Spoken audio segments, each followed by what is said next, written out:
All right, welcome back to the deep dive. We always love diving deep into complex topics, and today's is one we get asked about a lot.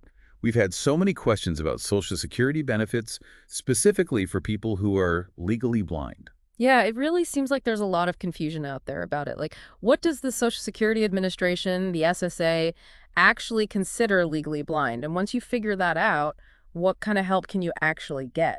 So that's exactly what we're going to tackle in this deep dive. hmm We're going to break it all down, make it crystal clear, and give you the info straight up, no beating around the bush. We'll be looking at everything from how the SSA defines legal blindness to the types of benefits available, how to apply, and even some of the common misconceptions out there. So if you're tuning in, chances are you or someone you know is dealing with vision impairment and you're looking for answers. Let's jump right into the big question. What does it actually mean to be legally blind in the eyes of the SSA? Well, the SSA mainly looks at two key things: your visual acuity, which is basically how sharp your vision is, even with glasses or contacts, and your field of vision, which is how wide your range of sight is. So it's not just about how clearly you can see things, but also how much you can see around you. Exactly. Hmm. Now, when it comes to visual acuity, to be considered legally blind by the SSA, your vision in your better eye, even with the best possible correction, has to be 2200 or worse. 2200. I think a lot of people have heard that term, but what does it actually mean in practical terms? Can you paint a picture for us? Sure, imagine you're standing 20 feet away from an eye chart, the kind they use at the doctor's office.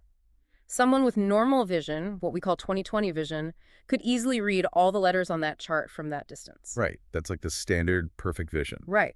But if you have 2200 vision, you would have to stand just 20 feet away from that chart to see what a person with normal vision could see from 200 feet away. Wow, so everything would be much blurrier, especially at a distance. Exactly. It's a significant level of vision impairment.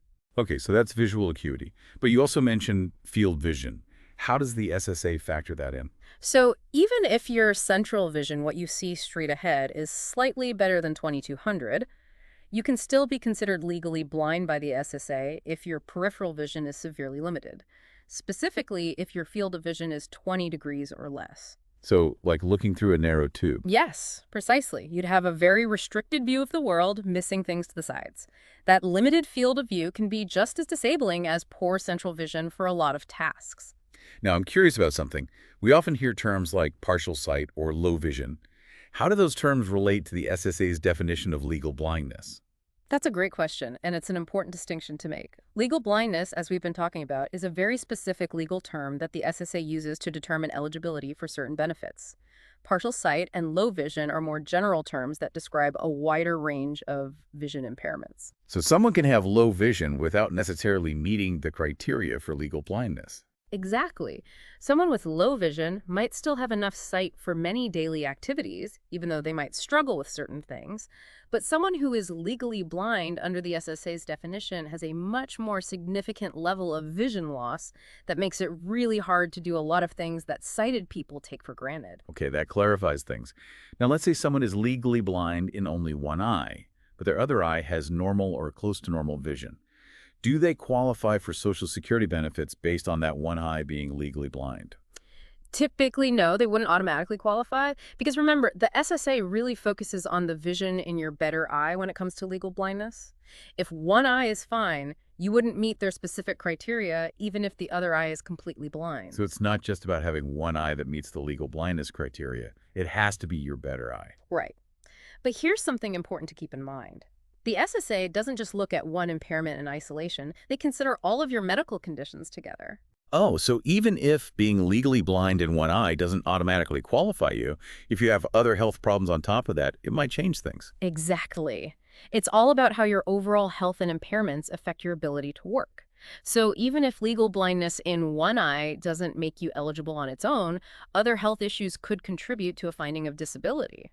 Okay, that's really important to know. Hmm. So let's shift gears now and talk about the actual support that's available if you do meet the SSA's definition of legal blindness. What kinds of Social Security benefits are we talking about here?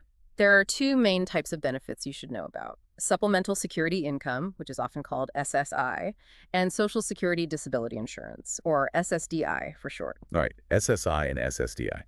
Both are meant to provide financial help, but I imagine there are some important differences between them. Definitely. It's super important to understand these differences so you can figure out which one might apply to you. SSDI is generally for people who have a history of working and paying Social Security taxes. It's kind of like an insurance program. You pay into it through your work, and then you're eligible for certain benefits if you become disabled. So if you've worked for a good chunk of time and paid those taxes, SSDI might be an option. Exactly. Now, SSI is a bit different. It's a needs-based program. It's meant to help people who are aged, blind, or disabled and have limited income and assets. So even if you haven't worked much or at all, you might still qualify for SSI if you meet those income and asset requirements. Yes, precisely. That's the key difference between the two. SSI is based on financial need, while SSDI is based on your work history. Got it. So speaking of SSI, what are those income and asset limits? What are the specific numbers someone who is legally blind needs to be aware of? Well, the limits for SSI are pretty strict, and they're the same whether you're applying due to blindness or any other disability. For an individual, you generally can't have more than $2,000 in countable assets.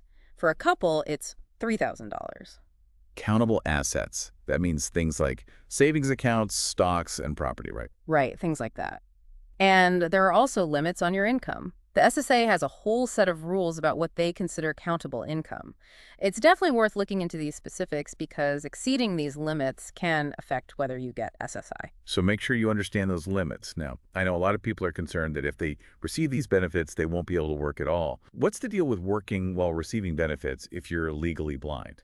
You know, it's actually not an all-or-nothing situation. The SSA gets that many people who are legally blind can still work, and they actually encourage it.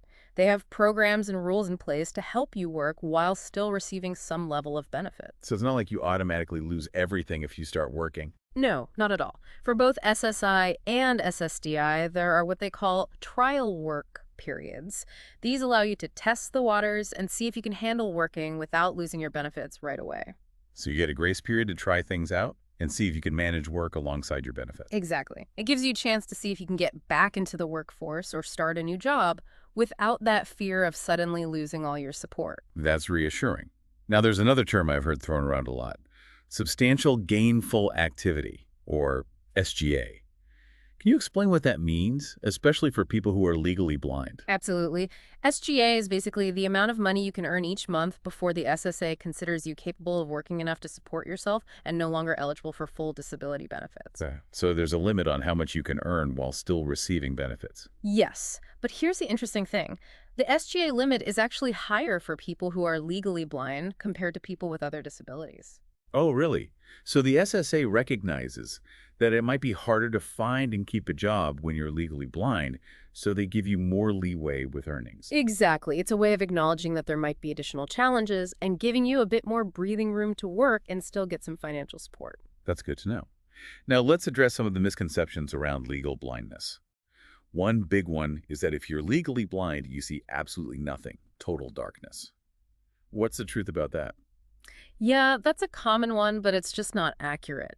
Remember how we talked about the SSA's definition focusing on visual acuity and field of vision?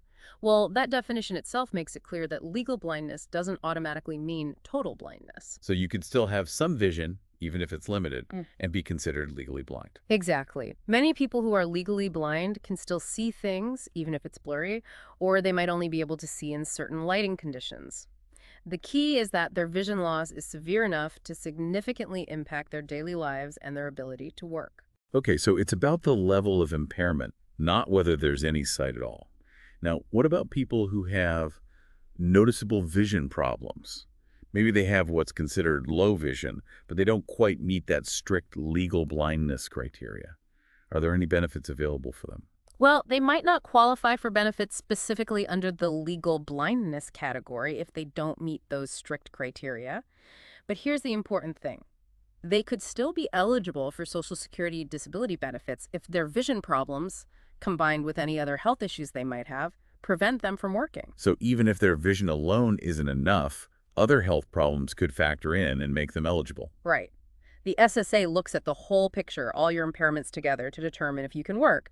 So even if your vision doesn't meet the legal blindness threshold, it could still be a contributing factor to a disability finding. Okay, good to know. Are there any other avenues for disability benefits, aside from the SSA, that someone with a visual impairment might want to explore? Oh, absolutely. The SSA is definitely a major one, but it's not the only option. For example, if your vision problems are related to military service, you might be eligible for veterans benefits. So if you served in the military and your vision was affected, you might qualify for benefits through the VA. Yes, that's another possibility.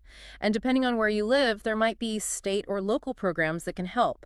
And of course, if you've ever had private disability insurance, either through your employer or purchased on your own, that would be another avenue to look into. So don't limit your search to just the SSA. There might be other options out there. Now, going back to the SSA, how do they actually evaluate the severity of someone's vision impairment to figure out if they qualify for benefits? What are they looking for? It all comes down to medical evidence. The most important documents are reports from thorough eye exams done by ophthalmologists or optometrists. So those detailed reports from your eye doctor are really key. Absolutely crucial. They need to include specific measurements of your visual acuity with correction, the results of those field of vision tests we talked about, and a clear diagnosis of what's causing your vision problems. So it's not enough to just say, my vision is bad. You need the hard data and the diagnosis from your eye doctor. Right. That's the foundation of your case. And beyond the medical reports, you'll also need to provide basic information about yourself, like your social security number, and depending on whether you're applying for SSI or SSDI, information about your work history and income. Okay, so gather all those documents. Now, let's say someone submits everything. They've got their medical records, their personal information, the whole 9 yards. How long does it usually take for the SSA to make a decision on their case? Well, it can vary depending on a bunch of factors, like the specifics of your case and how busy the SSA is at that time. But in general, cases involving blindness tend to be processed a bit faster. Oh, really? Why is that? I think it's because the medical criteria for blindness are usually more clear-cut than for some other disabilities. It's often easier for the SSA to assess the severity of the impairment. So it's not as subjective. Right. But even though blindness cases might get prioritized, it can still take several months to get a decision. You have to be patient, but also don't be afraid to follow up with the SSA if you haven't heard anything after a while. Now, what happens if someone gets through that whole process, submits everything, waits patiently, and then their application is denied? What should they do? If your application is denied, the first thing to remember is that you absolutely have the right to appeal. It's not the end of the road. So don't just give up. There are options. Right. The SSA will send you a letter explaining why they denied your claim and what steps you need to take to appeal. Usually the first step is to request a reconsideration, which means a different person at the SSA will review your case again. So you get a second chance to make your case. Exactly. And if that reconsideration is denied, you can take it even further and request a hearing before an administrative law judge. That's where you can actually go in person and present your case. So there are multiple levels of appeal if you don't agree with the initial decision. Yes, and it's crucial to understand the deadlines for each step of the appeal process. They're very strict, so you need to act quickly if you want to challenge the decision. All right, pay attention to those deadlines. Now, is there any help out there for people who are trying to navigate this whole process? It sounds pretty complicated. Are there any organizations or resources that can guide people who are legally blind through the Social Security system? Absolutely. There are lots of organizations that specifically help people with visual impairments, and many of them provide direct support with Social Security applications. They can help you understand the rules, gather all the documents, and even represent you if you need to appeal. So you don't have to go through this alone. There are people who can help. Right. There are also legal aid organizations and disability advocates who can help you understand your rights and navigate the system. Don't hesitate to reach out for help if you need it. Good advice. Now let's talk about working. Many people who are legally blind want to work, maybe go back to a job they had before or start something new. How does the SSA support people who are legally blind but want to be part of the workforce? The SSA has some really fantastic programs to help people with disabilities who want to work. One of the biggest is called Ticket to Work. Ticket to Work, what's that all about? It's a program that can connect you with vocational rehabilitation services, job training, and support to find and keep a job. And the great thing is that these programs often let you work and earn some income without losing your Social Security benefits right away. So you can gradually transition back into the workforce without that fear of suddenly losing all your support. Exactly. It's all about helping you become more self-sufficient. And besides Ticket to Work, there are other incentives and programs that might help cover the costs of education or training that can help you get a job. So if someone needs additional skills or education to be employable, the SSA might be able to help with that. Yes, they have programs specifically for that. And don't forget about state vocational rehabilitation agencies. They often have dedicated funding and programs to help people with visual impairments get the training they need. So check out your state's resources too. Now, earlier we mentioned that benefits for children might be handled differently. Can you explain how that works? How does the SSA approach providing benefits for children who are legally blind? The big difference is that for children under 18, the SSA focuses on how the impairment, in this case legal blindness, affects the child's ability to do things that are typical for kids their age. So instead of looking at workability, they look at how the child's development and daily life are impacted. Yes, exactly. They look at things like the child's ability to learn, play, and interact with others. It's all about making sure the child is getting the support they need to develop and thrive. Okay, that makes sense. Now, what about assistive technology? How does that factor into the equation? It seems like technology can play a huge role in helping people who are legally blind live more independently. You're absolutely right. Assistive technology is becoming more and more advanced and can really open up opportunities for people with visual impairments. And the SSA definitely recognizes that. So, does using assistive technology affect someone's eligibility for benefits? Well, it's not a simple yes or no answer. The fact that someone uses assistive technology doesn't automatically disqualify them from being considered legally blind, but it can be a factor in the SSA's overall assessment. So, they'll look at how well the technology helps the person function and whether they still have significant limitations despite the technology. Exactly. On the flip side, assistive technology can also be crucial in helping legally blind individuals maintain employment. So, it can help people qualify for benefits initially, but then it can also help them stay employed and potentially even reduce their reliance on benefits over time. That's the goal, right? To help people achieve as much independence as possible. And the SSA does encourage the use of assistive technology through its work incentive programs. That's encouraging. Now, for our final question, let's say someone has just been diagnosed as legally blind and they're thinking about applying for Social Security benefits. What's the most important piece of advice you would give them? Well, the first thing I would say is start gathering all your medical records as soon as you can. Those eye exam reports are essential.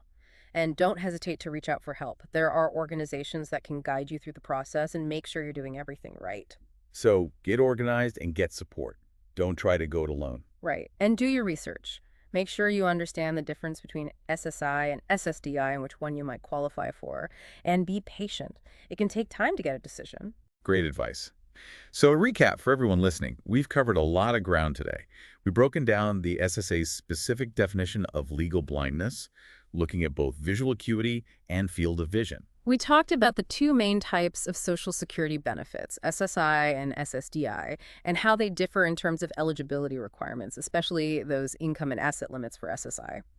And we also highlighted the fact that legally blind individuals often have a higher SGA threshold, which means they can earn more while still receiving benefits. We tackled some of those common misconceptions about legal blindness, like the idea that it always means total darkness, which just isn't true.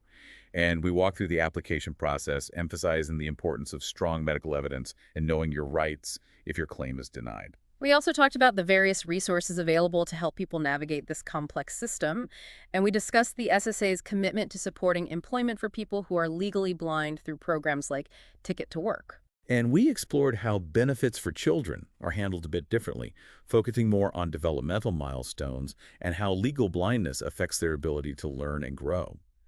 Finally, we touched on the increasingly important role of assistive technology in helping people with visual impairments live full and independent lives.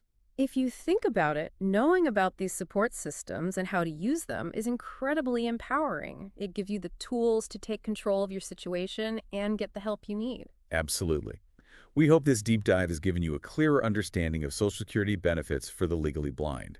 If you have more questions, please don't hesitate to reach out to the SSA directly or connect with one of the many advocacy groups that support people with visual impairments. And here's a final thought to leave you with. As we've seen, navigating complex systems like Social Security can be challenging. It takes effort and persistence. So, how can we make these systems easier to understand and access for everyone who needs them? What changes can we advocate for to make these vital supports more user friendly and accessible, especially for people with disabilities? It's a question worth pondering.